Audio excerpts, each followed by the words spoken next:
زمین پہ چلنے رینگنے والی کوئی چیز نہیں جس کا رزق اللہ کے ذمہ کرم پہ نہ ہو۔ ہر شے کا رزق اس کے ذمہ کرم، پتھر کے اندر جو کیڑا ہے اس کو بھی وہ رزق فراہم کرتا ہے۔ اللہ اکبر۔ ہم تو کاروبار پہ جا رہے ہوتے ہیں، ہماری تو فیکٹری ہوتی ہے، ہماری تو ملازمت ہوتی ہے، دفتر جا رہے ہوتے ہیں اور ہمیں وہاں رزق ملنا ہوتا ہے، لیکن پرندوں کی تو کوئی فیکٹری نہیں ہوتی، ان کا تو کوئی دفتر نہیں ہوتا۔ جب صبح چلتے ہیں تو خالی پیٹ ہوتے ہیں، کبھی بھوکے نہیں آئے۔ بن توکل پنچھی اڑ دے، خرچ نہ پلے زیرہ ہو۔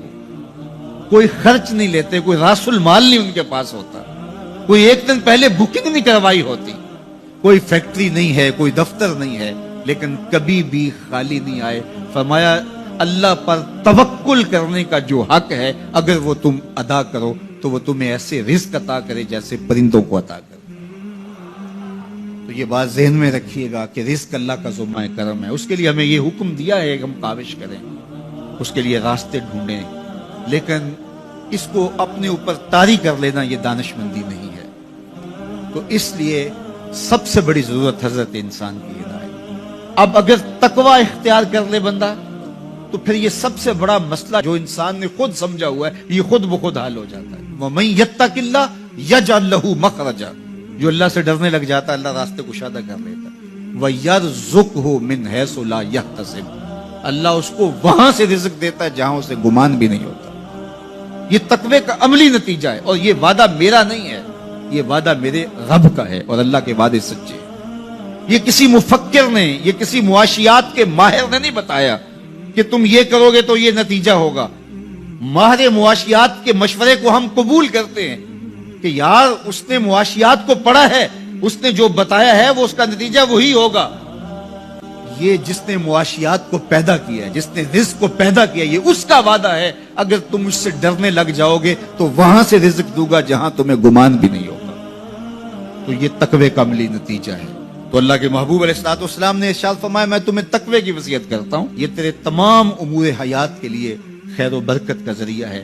تیری زندگی میں جمال پیدا ہوگا، حسن پیدا ہوگا، تیری دنیا بھی، تیرا دین بھی، تیری معاش بھی، تیری معاشرت بھی، سب میں خوبصورتی آ جائیں گی اگر تو اللہ سے ڈرنے لگ جائے۔ جو اللہ سے ڈرتا ہے پھر وہ کسی سے نہیں ڈرتا، اور اللہ سے ڈرنے اور اللہ سے محبت کرنے اور تقوی اختیار کرنے کا نتیجہ یہ ہوتا ہے کہ انسان پھر لا خوف علیہم ولا ہم یحزنون کی عملی تصویر بن جاتا ہے۔ اچھا، یہ ایک جامع بات تھی جو حضرت ابو ذر رضی اللہ تعالیٰ عنہ کو حضور نے بتائی، لیکن ان کی طلب تھی، موقع ملا تھا حضور کی چوکھٹ پہ حاضری کا، تو دامن طلب پھیلایا تھا، تو کہا اب مانگ رہے ہیں تو پھر کم کیوں مانگیں ہیں، آج وہ مائل بعطا اور بھی کچھ مانگ۔ تو آج پھر جھولی پھیلا لی اور کہا زدنی یا رسول اللہ صلی اللہ علیہ وسلم، حضور یہ تو عطا کیا لیکن مجھے کچھ اور بھی ارشاد کیجیے، میری جھولی میں کچھ اور بھی ڈال دیجیے۔